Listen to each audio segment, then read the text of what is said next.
Christian, bonjour. Bonjour. Cette fois-ci, on va essayer de parler d'un moment délicat dans un repas. C'est l'accord des fromages et des vins. Ouais. Alors, quand on est à la maison, y a-t-il une recette pour avoir une bonne harmonie?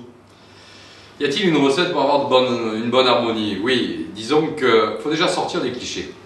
Faut déjà sortir des clichés parce que souvent, quand on parle de fromage, on dit on va sortir notre bon vin rouge à la fin du repas sur les fromages, et le problème c'est que là on est sur une véritable erreur stratégique, enfin pas que stratégique d'ailleurs, on est malheureusement sur une vraie erreur de goût, puisque contrairement aux idées reçues, le vin rouge et le fromage, ça marche pas vraiment bien, quoi. Et en fait ce qui marche bien, c'est tout autre chose, et essentiellement surtout les vins blancs autour des fromages.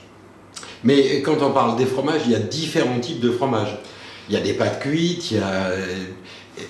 L'harmonie, comment on la trouve? Est-ce qu'il y a une recette pour chaque catégorie de fromage? Il y a une recette, il y a un vrai accord pour chaque fromage. J'allais dire, le vrai problème, il est là, c'est que il y a différentes, évidemment, catégories de fromage, hein, les croûtes lavées, les pâtes fleuries, les pâtes pressées cuites, les pâtes pressées non cuites, les brebis, d'autres types de fromages. La particularité du fromage, c'est que le fromage, c'est un peu comme le vin. Comme c'est un produit qui est vivant, c'est un produit qui est affiné, et c'est un produit qui, à différents stades de sa vie, n'a pas le même goût ni la même texture. Donc c'est vrai qu'on a quelques généralités, mais presque, il faut aller chercher cet accord mets et vin, enfin fromage et vin, ou fromage et autre chose, pratiquement au coup par coup. Mais il y a quelques... peut-être pour moi les plus délicates, c'est les croûtes fleuries, type camembert, brie, bria, savarin, qui sont peut-être les plus compliquées. En revanche, je trouve à l'opposé les accords les plus passionnants finalement, c'est avec les fromages à la fois les plus classiques et les plus originaux. Les pâtes persillées donnent des accords absolument merveilleux et magiques et très inattendus. Et quant aux croûtes lavées, par exemple comme les poisses, qui est un fromage de cette catégorie assez célèbre, va donner d'autres accords assez originaux. Mais au-delà de ça, c'est vrai que le vin et les fromages, faut casser les habitudes, quoi. Mais les habitudes, on la vie dure.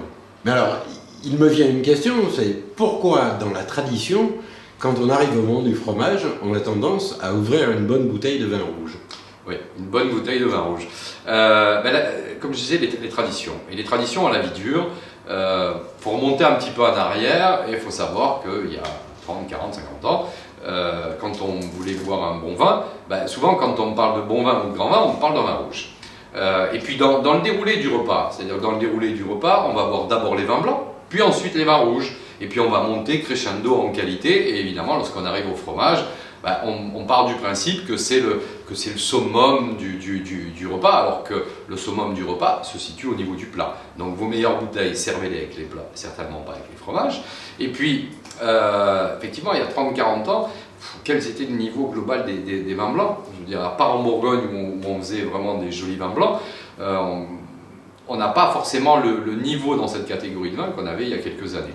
Alors voilà, les habitudes ont un petit peu la vie dure, il faut casser un petit peu ça. Et puis la principale raison technique, pourquoi ça ne marche pas, c'est que le fromage est un mets salé et acide, alors qu'un vin rouge, j'allais dire contrebalance avec des tanins, ça ne fonctionne pas avec. Les fromages, c'est un mets simple et rustique.